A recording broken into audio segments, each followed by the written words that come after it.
मैं श्री राम साहू आज आप लोगों के समक्ष भातखंडे शास्त्र भाग 2 के बारे में बताना चाहता हूँ कि उसमें ख्याल की उत्पत्ति कहाँ से हुई है और किसने किया है, उस लेखक का क्या नाम है या उस गायक का क्या नाम है जिसने इसकी उत्पत्ति की है।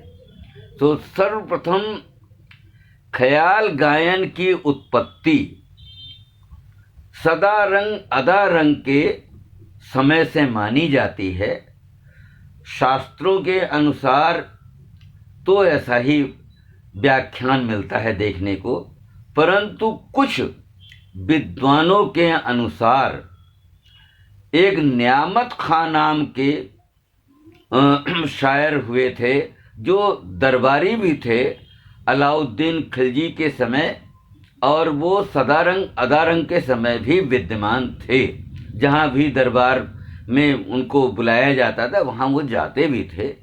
तो सर्वप्रथम लखनऊ की बात हम करते हैं। वाजिद अली शाह के समय एक बात ऐसी आ गई थी कि लोग कहते थे यार ये सब गवैये जो हैं सब ध्रुपद धमार ज़्यादा गाते हैं और चीज़ें तो गाते ही नहीं है, जबकि वाजिद अली शाह तो ठुमरी भी गाते थे और लिखते भी थे।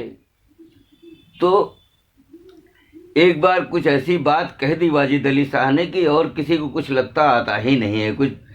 तो न्यामत खां को एक बात ये बुरी लग गई कि ऐसा कैसे कह दिया नवाब ने, तो वो नाराज़ होके चले गए थे। फिर कुछ दिन बाद कुछ ऐसी बात आ गई कि वाजिद अली शाह को लोग गिरफ्तार करने आ गए, अंग्रेज़ लोग। तो उन्होंने कहा हम ऐसे कैसे जा सकते हैं, हम जाएंगे तो कुछ करके जाएंगे और अपने रहते हुए लखनऊ को हम आपको नहीं देंगे। तो वाजिद अली शाह ने ऐसा कहा, और तो अब किसी दरबारी के पास ऐसा तर्क था नहीं कि वो क्या कहता। तो उन्होंने कहा साहब एक आदमी इसको दे सकता है जवाब। तो उन्होंने कौन? तो कहा जिसने आपसे तर्क किया था और आपने उसको निकाल दिया था, तो न्यामत खां साहब इसका जवाब दे सकते हैं। तो उन्होंने कहा बुलाइए भाई। न्यामत खां साहब को बुलाया गया तो उन्होंने बताया और उन्होंने ख्याल की उत्पत्ति के बारे में बताया कि साहब आपका तो दुरुस्त ख्याल है, आप तो माने जाने नवाब हैं अपने समय के और आप उनसे कौन हार सकता है, और आप दुनिया को हरा देते हैं, आप उनको कौन हराएगा। तो उन्होंने कहा नवाब साहब ने कि आप बताइए। तो न्यामत अली खां साहब ने बड़े ख्याल की उत्पत्ति की और उन्होंने कहा कि इसी को हम छोटा ख्याल भी करके दिखा सकते हैं। तो वाजिद अली साहब ने कहा कि करिए भाई।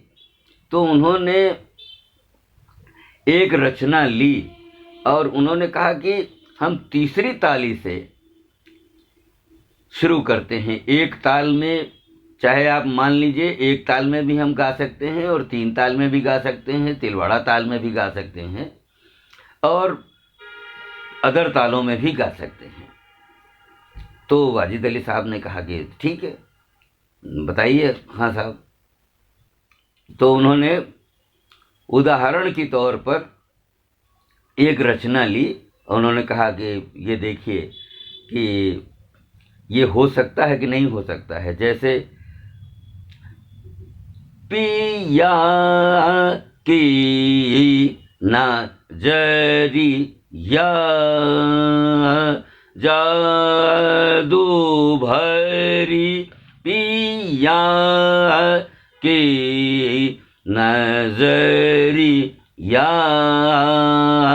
जादू भरी, मोह लियो मन प्रेम एक घरी, पिया की नजरिया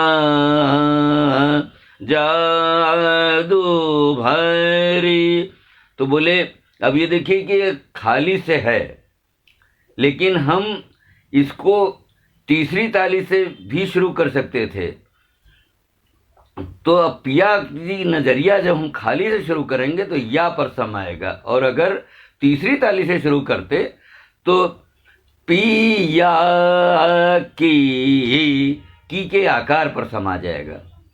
तो इस तरह से तीसरी ताली से भी हो सकता है, और अदर मात्राओं से भी हो सकता है, अदर तालियों से भी हो सकता है, तीन ताल में। इसी तरह किसी भी ताल में हम गा सकते हैं।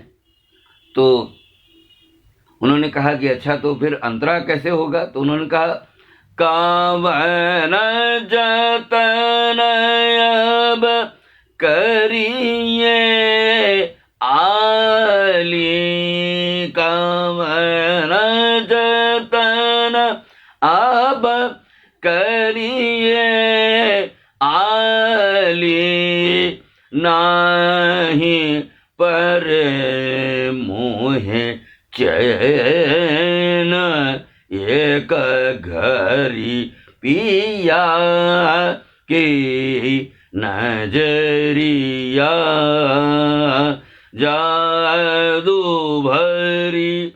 तो ये बोले ये अंतरा हो गया। तो वाजिद अली साहब बोले कि अच्छा इसमें तो आलाप तान आप कैसे क्या करेंगे? तो बोले आलाप तान भी हो जाएगा, बराबर बराबर से अगर करेंगे तो 16 मात्रे की आलाप हो जाएगी, और अगर यही तीसरी ताली से हम उठा लेंगे तो 4 मात्रे में आ जाएगा। तो उन्होंने कहा करके दिखाइए।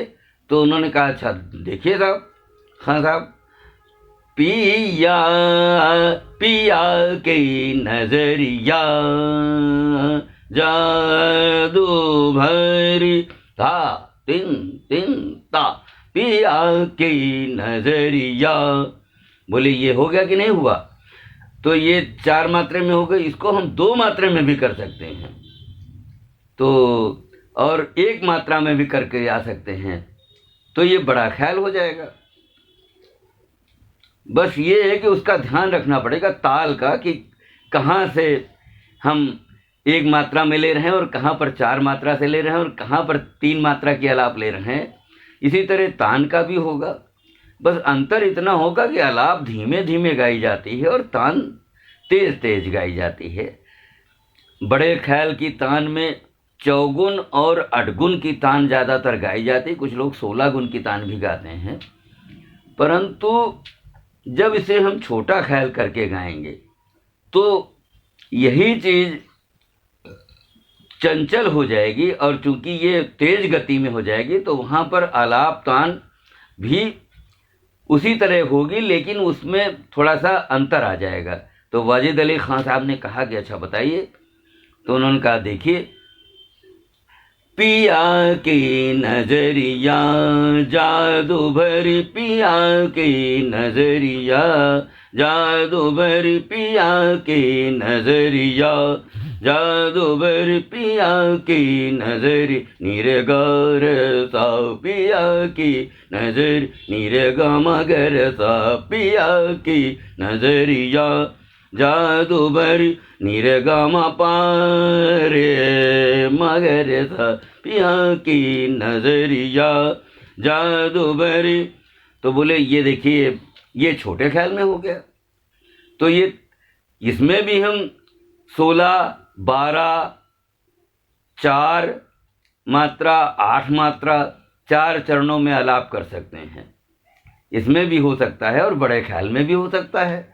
तो इसी तरह तान में भी हम कर सकते हैं।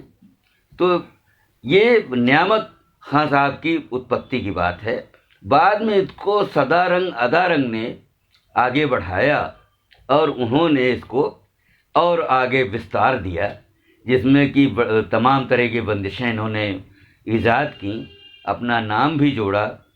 लेकिन नियामत खां साहब ने अपना नाम किसी भी ख्याल में नहीं जोड़ा, चाहे वो बड़ा ख्याल गाते हों या छोटा ख्याल गाते हों या अन्य कोई बंदिश गाते हों, वो कभी भी उन्होंने अपना नाम नहीं जोड़ा। लेकिन सदारंग अदारंग चूँकि एक नई पीढ़ियों में उस समय थे, तो उन्होंने अपना नाम ईजाद कर दिया और उन्होंने नाम जोड़ दिया। जहाँ भी देखिए वहाँ कई रचनाएं ऐसी हैं जिसमें सदारंग अदारंग का नाम आता है, और अलाप तान की बात भी वो करते हैं, मुर्की खटका मीड़ की बात भी वो करते हैं। तो ये चंचल प्रवृत्ति का है। छोटा ख्याल जो भी गाया जाता है, बड़ा ख्याल, ये थोड़ा सा चंचल प्रवृत्ति होती है। अंतर इतना है कि बड़ा ख्याल धीरे धीरे गाया जाता है और विलंबित लय में होता है, या मध्य लय में भी आप कह सकते हैं इसको। मध्य लय में ना बहुत तेज है ना बहुत धीमा है, बीच की लय है, तो ये बड़ा ख्याल होता है। और जब छोटा ख्याल होता है तो वो थोड़ा तेज गति में भी होता है, और उसको जितना आप चाहें, जितना अपने मतलब हिसाब से तेज कर सकते हैं, धीमा भी कर सकते हैं, और ऐसा गा सकते हैं कि थोड़ा अच्छा लगता है। तो ये छोटे ख्याल की बात है। तो इसको शास्त्र के अनुसार इसका नाम भातखंडे जी ने विचार बताया है। ख्याल तो उर्दू शब्द है, विचार होता है यानी बड़ा विचार। जब इसी चीज को हम धीरे धीरे चलते हैं तो उसको बड़ा विचार कहते हैं, और जब हम तेज तेज चलते हैं तो उसको छोटा विचार कह देते हैं। लेकिन सब में आलाप तान खटका मुर्की मीड़ गमक तान, अलंकारिक तान, सरल तान, सपाट तान, जबड़े की तान, हलक तान, ये सब दोनों में गाई बजाई जाती हैं, बड़े ख्याल में भी छोटे ख्याल में भी। बस एक अंतर और आपको मिलेगा शास्त्र के अनुसार कि जितने सितार वाले हैं, सरोद वाले हैं, ये उसको गति कहते हैं, यानी रजा खानी गत, मसीद खानी गत। तो मसीद खानी का मतलब भी वही होता है, विलंबित लय। तो वो 12वीं मात्रा से शुरू करते हैं, चाहे वो किसी भी ताल में हो, एक ताल में हो, 3 ताल में हो, या जो 14 मात्रा की ताल है तो वहाँ 12वीं मात्रा से वो शुरू करते हैं ज़्यादातर। लेकिन अगर गवैये जो हैं ये ज़्यादातर तीसरी ताली से शुरू करते हैं, लेकिन कुछ गवैये ऐसे भी हैं जो सम से ही शुरू करते हैं और दूसरी ताली से भी शुरू करते हैं, खाली से भी शुरू करते हैं, और वो अपने हिसाब से आलाप तान का विस्तार करते रहते हैं और लोगों को बताते रहते हैं कि कहाँ पर खटका है, कहाँ पर मुर्की है, कहाँ पर मीड़ है, कहाँ पर अलंकारिक तान आ गई, कहाँ पर सपाट तान आ गई, कहाँ पर जबड़े की तान है, तो कहाँ पर हलक तान है, और कहाँ पर घरानेदार तान है।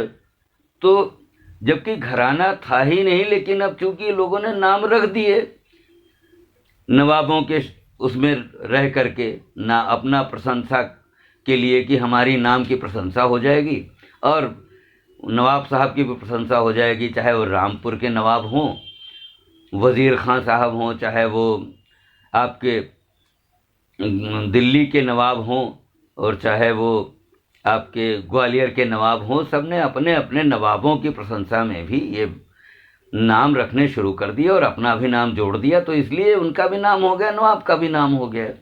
और इस तरह संगीत की प्रारंभिक जो दुर्दशा थी पहले, वो तेज गति में आकर के और आगे बढ़ने लगी, और एक समय वो आया कि फिल्मों में भी ये जाने लगी। परंतु इसमें देन 2 लेखकों की है। सर्वप्रथम भातखंडे जी हैं, पंडित विष्णु नारायण भातखंडे जी। दूसरे नंबर पर हैं पंडित विष्णु दिगंबर जी हैं, जो उन्होंने भी ग्रंथ लिखे और इन्होंने भी ग्रंथ लिखे। इन्होंने भी जैसा सुना गायकों से गायिकाओं से वैसा इन्होंने लिखा, नोटेशन अपना, कुछ अपनी बंदिशें भी लिखी इन्होंने। परंतु विष्णु दिगंबर जी ने रामायण महाशास्त्र और आपके गुरु ग्रंथ के आधार पर उन्होंने, ज़्यादातर चौपाइयों के आधार पर, उन्होंने शब्दों के आधार पर इन्होंने गायकी को ईजाद किया और बंदिशों को लिखा, और चेलों के द्वारा, अपने शागिर्दों के द्वारा लिख करके पद्धति को बढ़ाया। तो भातखंडे जी की पद्धति तो चूँकि सरल पद्धति है, इसलिए वो ज़्यादा प्रचार में आ गई और उसमें ही लोग शास्त्र की बात लिखते भी हैं, पेपर भी देते हैं ज़्यादातर, परंतु विष्णु दिगंबर जी की पद्धति थोड़ी कठिन होने की वजह से उतना प्रचार में नहीं आ पाई। जबकि ऐसा नहीं कि उनके शागिर्द नहीं हैं, बहुत शागिर्द हैं उनके भी, परंतु उनके में आधी मात्रा का चिन्ह भी है, चौथाई का भी है, 2 का चिन्ह अलग है, 4 का अलग है, 8 का अलग है। इन्होंने कुछ ही चिन्हों में सारे संगीत को समेट दिया, यानी सारे संगीतों को एक जगह ही ला दिया। और इन्होंने क्रमिक पुस्तक मालिका 6 भागों में लिखी। तो इन्होंने 6 भागों में ही 4848 रागों की रचना बताई। जबकि विष्णु दिगंबर जी ने भी लिखी, लेकिन उन्होंने और भी कई ग्रंथ लिखे, कई बाल सभा और बाल ग्रंथ और भी सुबोध ग्रंथ, और पता नहीं अजीब अजीब नाम है इनके। प्रवीण पुस्तक मालिका लिखी, प्रवीण प्रश्नोत्तरी भी इनके टीचरों ने लिखा, जो इनके अध्यापक इनके यहाँ थे, तो उन्होंने भी लिखा। लेकिन उनकी उतनी प्रचार में बात नहीं आ पाई जितना भातखंडे जी की प्रचार में आई, और आज भी है और आगे भी रहेगी। खैर, हम किसी की कंट्रोवर्सी में नहीं जाते। दोनों विद्वानों ने अपना अपना कार्य किया है, और दोनों विद्वानों के शागिर्द आज गा बजा रहे हैं, और दोनों विद्वानों के शागिर्द स्कूल भी कई जगह चला रहे हैं, जिसको हम विद्यालय कहते हैं। और नाम दिन पर दिन जो है वो सक्रिय होता जा रहा है, सफल होता जा रहा है, और लोग जान रहे हैं, पहचान रहे हैं, और गा रहे हैं, बजा रहे हैं, और सबको सिखा रहे हैं। धन्यवाद।